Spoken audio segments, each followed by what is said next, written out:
Hi friends, welcome back to my channel. രാത്രിയിൽ ടെൻഷനോടെ വീടിന് പുറത്ത് അങ്ങോട്ടും ഇങ്ങോട്ടും നടക്കുകയാണ് പ്രഭാവതി. പ്രതാപൻ അവിടേക്ക് വരുന്നു. എന്താ ചേച്ചി ഈ പാതിരാത്രി മഞ്ഞും കൊണ്ട് പുറത്ത് നിൽക്കുന്നത്? കിടന്നുറങ്ങാൻ നോക്ക്. എന്നാൽ പ്രഭാവതി ഒന്നും മിണ്ടാതെ അങ്ങോട്ടും ഇങ്ങോട്ടും വീണ്ടും നടക്കുന്നു. ചേച്ചിയുടെ മനസ്സിൽ ആരോഗ്യോ കൊല്ലാനുള്ള ദേഷ്യമുണ്ടെന്ന് മനസ്സിലായി.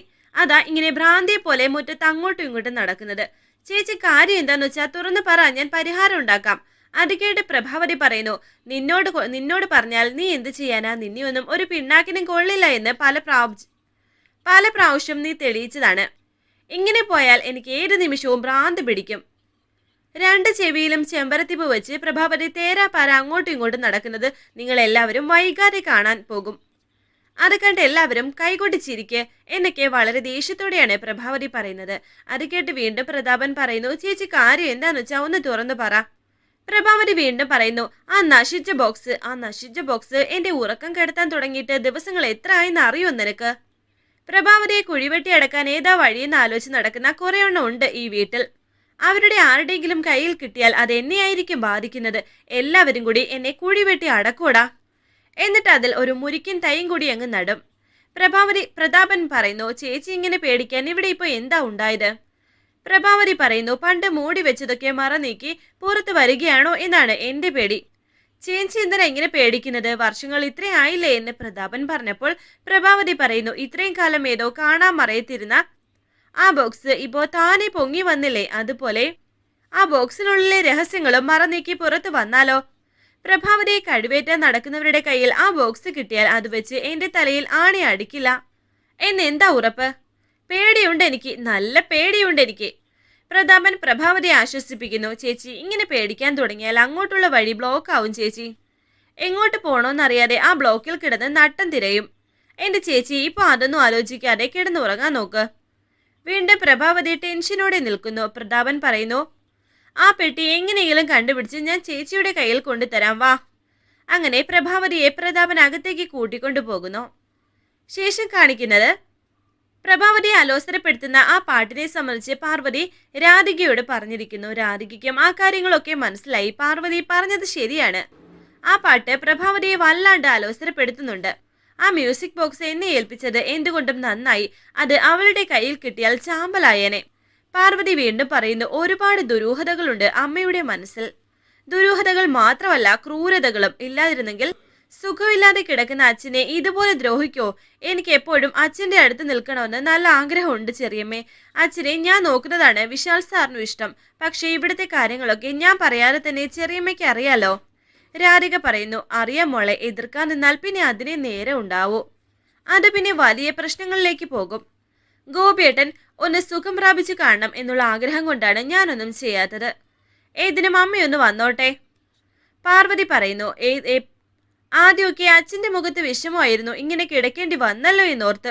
പക്ഷേ ഇപ്പോ അച്ഛൻ്റെ മുഖത്ത് ഭയമാണ്. ഇവിടെ എന്തൊക്കെയോ ഗൂഢാലോചന നടക്കുന്നുണ്ട് ചെറിയമ്മേ. അത് അച്ഛനും അറിയുന്നുണ്ടാകും. അതാണ് ആ പേടിക്ക് കാരണം. രാധിക പറയുന്നു, അമ്മ ഇങ്ങ് വന്നിരുന്നെങ്കിൽ ഗോപിയേട്ടൻ്റെ അടുത്ത് എപ്പോഴും ഉണ്ടായേനെ. ഇന്ന് ഒരു ദിവസം കൂടിയുണ്ട് ഭജന. അതുവരെ നിന്റെ ഒരു ശ്രദ്ധ ഉണ്ടാവുമല്ലോ. മൂളുന്നുണ്ട് പാർവതി. പെട്ടെന്ന് പാർവതിയുടെ മനക്കണ്ണിൽ ഒരു കാഴ്ച കാണിക്കുന്നു. പാർവതിയുടെ മുറിയിൽ ആരോ കയറിയിരിക്കുന്നു. ഒരു മേക്കപ്പ് ബോക്സ് കയ്യിൽ വെച്ചുകൊണ്ട് അങ്ങോട്ടും ഇങ്ങോട്ടും നടക്കുന്നുണ്ട്. മുഖം കാണിക്കുന്നില്ല. ഇതൊക്കെയാണ് പാർവതിയുടെ മനക്കണ്ണിൽ കാണിച്ചത്. പെട്ടെന്ന് എന്റെ മുറിയിൽ ആരാ കയറിയത് എന്ന് പറഞ്ഞിട്ട് ടെൻഷനോടെ ചെറിയമ്മയോട് ഞാൻ ഇപ്പോൾ വരാം എന്ന് പറഞ്ഞ് മുറിയിലേക്ക് ഓടുകയാണ് പാർവതി. ടെൻഷനോടെ രാധിക നിൽക്കുന്നു. പാർവതി മുറിയിലേക്ക് ഓടിപ്പോകുന്നത് പുറത്തുനിന്ന് ജാസ്മിൻ കാണുന്നു. ജാസ്മിൻ മറഞ്ഞു നിൽക്കുകയാണ് ഒരു സ്ഥലത്ത്. പാർവതി മുറിയിലേക്ക് കയറി ബെഡിന്റെ അടിയിലും ഒക്കെ നോക്കുന്നു. ഉദയനൂരമ്മ എന്തിനായിരിക്കും അങ്ങനെ ഒരു കാഴ്ച എനിക്ക് കാണിച്ചു തന്നത്? അത് ആരായിരിക്കും എന്നൊക്കെ പാർവതി ആലോചിക്കുന്നു. ആ സമയത്ത് ജാസ്മിൻ ഒളിഞ്ഞും മറിഞ്ഞും താഴേക്ക് ഇറങ്ങി വരുന്നത് താഴെ നിന്ന് ഗാർഗി കാണുന്നു. ജാസ്മിനെ കണ്ടപാടെ അവിടെ മറിഞ്ഞു നിൽക്കുകയാണ് ഗാർഗി. എന്നിട്ട് ഗാർഗി മനസ്സിൽ വിചാരിക്കുന്നു, എന്തോ തട്ടിപ്പുണ്ട്, എന്തും ചെയ്യാൻ മടിക്കാത്ത പക്ക ക്രിമിനലാണവൾ. കൈയോടെ പിടിച്ചിട്ട് തന്നെ കാര്യം എന്ന് പറഞ്ഞുകൊണ്ട് ഒന്നും അറിയാത്ത പോലെ പോയ ജാസ്മിനെ ഡി എന്ന് പറഞ്ഞ് അവിടെ നിർത്തുകയാണ് ഗാർഗി. ജാസ്മിന്റെ കയ്യിലിരിപ്പുണ്ട് ആ മേക്കപ്പ് ബോക്സ്. അത് പിന്നിൽ ഒളിപ്പിച്ച് വെക്കുന്നുണ്ട്. ഗാർഗി കാണാതെ അത് അവിടുത്തെ ചെടിയുടെ ചെടിച്ചട്ടിയിൽ ഒളിപ്പിച്ചു വെക്കുകയാണ് ജാസ്മിൻ. എന്നിട്ട് ഡി എന്ന് ഗാർഗി വിളിച്ചപ്പോൾ ജാസ്മിൻ പറയുന്നു എടി എന്നോ? ജാസ്മിൻ എന്ന എന്റെ പേര് അങ്ങനെ വേണം എന്നാണല്ലോ ഇവിടുത്തെ പാർവതി തമ്പുരാട്ടിയുടെ ഉത്തരവ്. നിന്നെ വിളിക്കാനുള്ള പല പേരുകളും എന്റെ നാവിൽ വരുന്നുണ്ട്. അത് ഞാൻ സൗകര്യം പോലെ മാറി മാറി വിളിച്ചോളാം. അല്ല നീ ഇപ്പോ എന്തിനാ മുകളിൽ പോയത്? പാർവതിയുടെ മുറിയിൽ തിരച്ചിൽ നടത്താനാണോ എന്ന് ഗാർഗി ചോദിക്കുന്നു. ജാസ്മിൻ ഒന്നും മിണ്ടാറി നിൽക്കുന്നുണ്ട്. ചോദിച്ചത് കേട്ടില്ലേ, പാർവതിയുടെ മുറിയിൽ നീ ഇപ്പോ എന്തിനാ പോയെന്ന്? ജാസ്മിൻ പറയുന്നു പ്രത്യേകിച്ച് ഒന്നിനു വേണ്ടി പോയതല്ല. പഴയ ഓർമ്മയിൽ എന്റെ മുറിയാണല്ലോ എന്ന് കരുതി ഒന്ന് കയറിപ്പോയതാണ്. എന്നാൽ ഇത് ഗാർഗി വിശ്വസിക്കുന്നില്ല. ഗാർഗി പറയുന്നു ആഹാ വിശ്വസിച്ചോ? നീ പറഞ്ഞത് ഒരു തരി പോലും ഇല്ലാതെ ഞാൻ വിശ്വസിച്ചു. മര്യാദയ്ക്ക് സത്യം പറയാനാ പറഞ്ഞത്. ദേഷ്യത്തോടെ ജാസ്മിൻ പറയുന്നു ഞാൻ പറഞ്ഞത് സത്യമാണ്, മനസ്സുണ്ടെങ്കിൽ വിശ്വസിച്ചാൽ മതി. ഗാർഗി പറയുന്നു മനസ്സില്ലടി. ഔട്ട് ഹൗസിൽ കിടന്ന നീ പഴയ ഓർമ്മയിൽ അവിടെ നിന്ന് പറന്ന് നടന്ന് ഇവിടുത്തെ സിറ്റ് ഔട്ടിൽ കയറി, ഹാളിലേക്ക് കയറി ഈ പടികളൊക്കെ കടന്ന് പാർവതിയുടെ മുറിയിലേക്ക് ചെന്ന് പഴയ ഓർമ്മകൾ അയവിറക്കുന്നു. ഇത് വിശ്വസിക്കാൻ എനിക്ക് മനസ്സിലടി. സത്യം പറയുന്നതാ നിനക്ക് നല്ലത്, ഇല്ലെങ്കിൽ ചാവട്ടി കൂട്ടും ഞാൻ. അത് കേട്ട് ജാസ്മിൻ പറയുന്നു അയ്യോ ഗാർഗി എന്നെ ചവിട്ടല്ലേ, എനിക്ക് വേദനിക്കും. ഒന്ന് പോടി. നീ ആരെയെ ഭീഷണിപ്പെടുത്തുന്നത്? ഈ ജാസ്മിനെയോ? എന്നെ ചവിട്ടിക്കൂട്ടാനെങ്ങാനും വന്നാൽ നിന്നെ ഞാൻ ഇടിച്ചു മലർത്തി ഭിത്തിയിൽ ആണിയടിച്ചു തൂക്കും. ജാസ്മിനോട് കളിക്കാൻ വരല്ലേ? അത് കേട്ട് ഗാർഗി പറയുന്നു ആഹാ എന്നാ പിന്നെ നിന്റെ പവർ നിറഞ്ഞിട്ട് തന്നെ കാര്യം. അങ്ങനെ ജാസ്മിനെ അടിക്കാൻ കൈയൊങ്ങുകയാണ് ഗാർഗി. ജാസ്മിൻ ഗാർഗിയുടെ കൈ തടയുക മാത്രമല്ല ഗാർഗിയുടെ മൂക്ക് ഇടിച്ചു പരത്തുന്നു. കരോട്ടക്കാരിയാണ് ജാസ്മിൻ. പോടി, പോയി താരത്തി പോയി കളിക്കടി. പാർവതിയുടെ മുറിയിൽ ഞാൻ എന്തിനു കയറിയെന്നല്ലേ നിനക്കറിയേണ്ടത്? ബോംബ് വെക്കാൻ പോയതാ, ടൈം ബോംബ്. ഏത് നിമിഷവും അത് പൊട്ടിത്തെറിച്ച് നീയും അവളും ഇവിടെയുള്ള എല്ലാവരും പണ്ടാരമടങ്ങും എന്ന് പറഞ്ഞിട്ട് ജാസ്മിൻ അവിടെ നിന്ന് പോകുന്നു. ഗാർഗി ദേഷ്യത്തോടെ മുറിയിലേക്ക് പോവുകയും ചെയ്തു. എന്നാൽ തന്റെ മുറിയിൽ നോക്കിയിട്ട് ഒന്നും കാണാത്തത് കൊണ്ട് പാർവതി താഴേക്ക് പോകുന്നു. ഗാർഗി എവിടുന്ന് പോയെന്ന് ഉറപ്പായപ്പോൾ ജാസ്മിൻ വന്ന് ആ ചെടിച്ചട്ടിയിലിരിക്കുന്ന തന്റെ മേക്കപ്പ് ബോക്സ് എടുക്കുന്നുണ്ട്. ഇത് പാർവതി കാണുന്നു. പാർവതി മുകളിൽ നിന്നും താഴേക്ക് വന്ന് കൈയോടെ അത് പിടികൂടി. എല്ലാവരുടെയും കണ്ണ് വെട്ടിക്കാൻ നിനക്ക് കഴിയുമായിരിക്കും, പക്ഷെ ആര് വിചാരിച്ചാലും കണ്ണ് കെട്ടാൻ കഴിയാത്ത ഒരാളുണ്ട്, ഉദയന്നൂർ ദേവി. ഉദയന്നൂർ ദേവി എന്റെ മനക്കണ്ണിൽ കാണിച്ചു തന്നതാണ്. ദാ ഇത് എന്ന് പറഞ്ഞ് ജാസ്മിന്റെ കയ്യിലിരിക്കുന്ന ആ മേക്കപ്പ് ബോക്സ് കാണിച്ചു കൊടുക്കുന്നു. അതിനിപ്പോ ഞാൻ എന്തു വേണം? നിന്റെ മുന്നിൽ കാവടി എടുത്ത് തുള്ളണോ? കൈ വിടടി എന്നൊക്കെ ജാസ്മിൻ പറയുന്നുണ്ട്. ജാസ്മിന്റെ കയ്യിൽ നിന്നും ആ മേക്കപ്പ് ബോക്സ് പിടിച്ചു വാങ്ങാൻ ശ്രമിക്കുകയാണ് പാർവതി അത് ജാസ്മിന്റെ കയ്യിൽ നിന്നും വാങ്ങി. ഇത് നീ എന്റെ മുറിയിൽ നിന്നും എടുക്കുന്നത് ഉദയനൂരമ്മ എന്റെ മനക്കണ്ണിൽ കാണിച്ചു തന്നത് കൊണ്ടാണ് ഞാൻ വന്നു നോക്കിയത്. ഉദയനൂരമ്മ ഇതെന്റെ മനക്കണ്ണിൽ കാണിച്ചു തന്നിട്ടുണ്ടെങ്കിൽ അതിനർത്ഥം പൂക്കൾ പരിശോധിച്ചപ്പോൾ കണ്ടത് ഈ മേക്കപ്പ് സാധനങ്ങളുടെ അംശമാണെന്നാ. ഉദയനൂരമ്മ പോലും നിന്നെ ചൂണ്ടിക്കാണിക്കാൻ തുടങ്ങി ജാസ്മിൻ. നിന്റെ നാശം അടുത്തു എന്നാണ് അതിനർത്ഥം. അങ്ങനെ പാർവതി അത് മറച്ചു വെക്കുന്നുണ്ട്. താടി ഇങ്ങോട്ട് താടി എന്ന് പറഞ്ഞ് ജാസ്മിൻ പാർവതിയുടെ കയ്യിൽ നിന്നും അത് വീണ്ടും വാങ്ങാൻ ശ്രമിക്കുന്നു. എന്താ അവിടെ എന്ന് ചോദിച്ച് സുശീൽ അവിടേക്ക് വന്നു. പാർവതി പറയുന്നു ഇത് ജാസ്മിന്റെ മേക്കപ്പ് സാധനമാണ്. പൂക്കൾ പരിശോധിച്ചപ്പോൾ അതിൽ മേക്കപ്പ് സാധനങ്ങളുടെ അംശമുണ്ടെന്ന് അരവിന്ദൻ സാർ പറഞ്ഞിരുന്നു. ഇതിലുള്ള സാധനങ്ങളുടെ അംശമാണത്. പൂക്കളിൽ വിഷം തളിച്ച് ഇവൾ വിശാൽ സാറിനെ കൊല്ലാൻ നോക്കിയതിന്റെ തെളിവാണ് ഇത്. സുശീല ചോദിക്കുന്നു ഇവൾ ഈ പറയുന്നതിൽ എന്തെങ്കിലും സത്യം ഉണ്ടോന്ന്. ജാസ്മിൻ പറയുന്നു അയ്യോ ഞാൻ പ്രഭാവതി ആന്റിയെയും സുശീല ആന്റിയെയും കാണാൻ വേണ്ടി വന്നതാണ്. അപ്പോ ഇവൾ ഇതിന്റെ കയ്യിൽ ബലമായി വെച്ച് തന്നിട്ട് പറയാണ് നിന്നെ ഞാൻ കൊടുക്കുമെന്ന്, ജയിലിലാക്കുമെന്ന്. അത് സുശീല വാങ്ങിക്കുന്നുണ്ട്. അല്ല എന്ന് പാർവതി പറയുന്നു ഇവൾ കള്ളം പറയുകയാണെന്നും.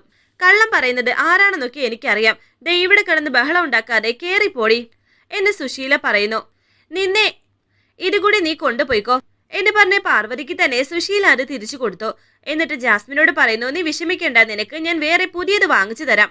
ജാസ്മിൻ പാർവതിയുടെ കയ്യിൽ നിന്നും അത് വാങ്ങാൻ ശ്രമിച്ചപ്പോൾ പോടി എന്ന് പറഞ്ഞ് ആ മേക്കപ്പ് ബോക്സും കൊണ്ട് പോവുകയാണ് പാർവതി. ടെൻഷനോടെ ജാസ്മിൻ നിൽക്കുന്നു. നീ കുടുങ്ങി ജാസ്മിൻ, രക്ഷപ്പെടാനുള്ള ഒരു നൂലിൽ ഇഴ പോലും നിനക്കില്ല. ഇത് അരവിന്ദൻ സാറിന്റെ കയ്യിലെത്തിയാൽ എല്ലാ പരിശോധനകളുടെയും ഫലം എല്ലാം പരിശോധിച്ച് നിന്നെ ജയിലിലാക്കും. അത് കഴിഞ്ഞ് എനിക്ക് ഇനി ഒരു വിശ്രമമുള്ളൂ. എന്നിട്ട് ആ മേക്കപ്പ് ബോക്സ് ആരും കാണാതെ മറച്ചു വെക്കുകയാണ് പാർവതി. പുഞ്ചിരിയോടെ പാർവതി നിൽക്കുന്നു. രാധിക അവിടേക്ക് വരുന്നുണ്ട്. എന്താ ചെറിയമ്മേ, കുടിക്കാൻ എന്തെങ്കിലും വേണോ? ഞാൻ ജ്യൂസ് എടുക്കട്ടെ, അതോ നാരങ്ങ വെള്ളം മതിയോ? അല്ലെങ്കിൽ ചായ കാപ്പി അങ്ങനെ എന്തെങ്കിലും എന്നൊക്കെ പാർവതി സന്തോഷത്തോടെ ചോദിച്ചപ്പോൾ രാധിക പറയുന്നു എന്തു പറ്റി? ആള് ഭയങ്കര സന്തോഷത്തിലാണല്ലോ, എന്താ കാര്യം? എനിക്ക് ജ്യൂസ് എടുക്കാൻ വേണ്ടിയാണോ നീ ഇപ്പൊ വരാന്ന് പറഞ്ഞ് എന്റെ മുന്നിൽ നിന്നും ഓടിയത്? പാർവതി പറയുന്നു, നമ്മൾ ഒരുപാട് നാളായി തേടി നടന്ന ഒന്ന് പെട്ടെന്ന് നമ്മുടെ കയ്യിൽ കിട്ടുന്നത് സന്തോഷമല്ലേ ഉണ്ടാവുന്നത്. രാധിക പറയുന്നു, അങ്ങനെ എന്ത് സന്തോഷമാണ് പാർവതിക്കുള്ളത്? എന്തായാലും അത് അത്ര ചെറിയ കാര്യമല്ല.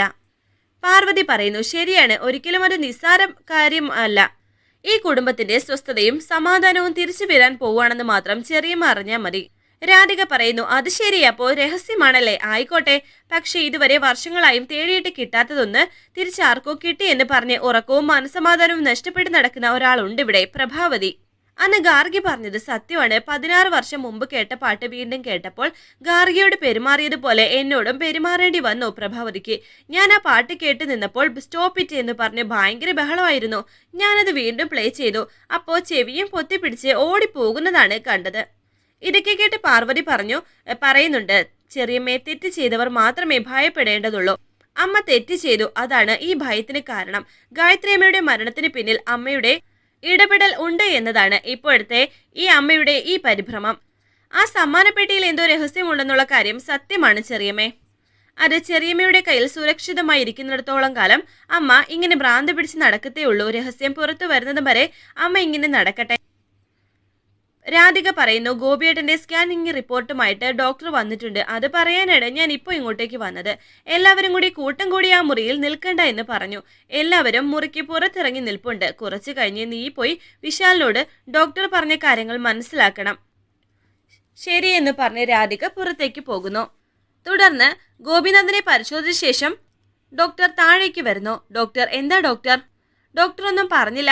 ഈ റിപ്പോർട്ടിൽ എന്താ ഉള്ളത്, എന്തെങ്കിലും പ്രശ്നമുണ്ടോ എന്നൊക്കെ ടെൻഷനോടെ പ്രതാപൻ ചോദിക്കുന്നുണ്ട്. ഡോക്ടറിന്റെ അരികിൽ വിശാലും പ്രഭാവതിയും വിനയനും ഒക്കെയുണ്ട്. ഡോക്ടർ പറയുന്നു, ഞാൻ പറയുന്നത് അനുസരിക്കുന്നവരോട് മാത്രമേ പറഞ്ഞിട്ട് കാര്യമുള്ളൂ. പാർവതിയും അവിടേക്ക് എത്തി. ഹോസ്പിറ്റലിൽ കിട്ടുന്ന അതേ കെയർ ഇവിടുന്ന് നിങ്ങൾ കൊടുക്കാമെന്ന് പറഞ്ഞുകൊണ്ടല്ലേ ഇതിന് ഞാൻ സമ്മതിച്ചത്. പേഷ്യന്റിന്റെ മനസ്സ് വിഷമിപ്പിക്കാതെ നോക്കണമെന്ന് ഞാൻ പറഞ്ഞതല്ലേ. എന്താ ഡോക്ടർ, റിപ്പോർട്ടിൽ എന്താ ഉള്ളതെന്ന് വിശാൽ ചോദിക്കുന്നു. ബ്രെയിനിൽ ലൈറ്റ് വീഡിങ് ഉണ്ടായിട്ടുണ്ട്. പേഷ്യന്റിന് വലിയ മാനസിക സമ്മർദ്ദം ഉണ്ടായിട്ടുണ്ട്. അതൊക്കെ എങ്ങനെ സംഭവിച്ചു എന്ന് ഡോക്ടർ പറഞ്ഞപ്പോൾ പ്രഭാവതി ഗോപിനാഥിനെ വീൽചെയറിൽ കൊണ്ടുവന്ന് അന്ന് പറഞ്ഞ കാര്യം ആലോചിക്കുന്നു. ഗായത്രിയെ കൊന്ന കാര്യം, പിന്നെ വിശാലിനെ കൊല്ലാൻ നോക്കിയ കാര്യം, അങ്ങനെ ഒരുപാട് കാര്യം പ്രഭാവതി ഗോപിനാഥിനോട് പറഞ്ഞു. ഇതൊക്കെ കേട്ടിട്ടാണ് ഗോപിനാഥിന് മാനസിക സമ്മർദ്ദം ഉണ്ടായിരിക്കുന്നത്.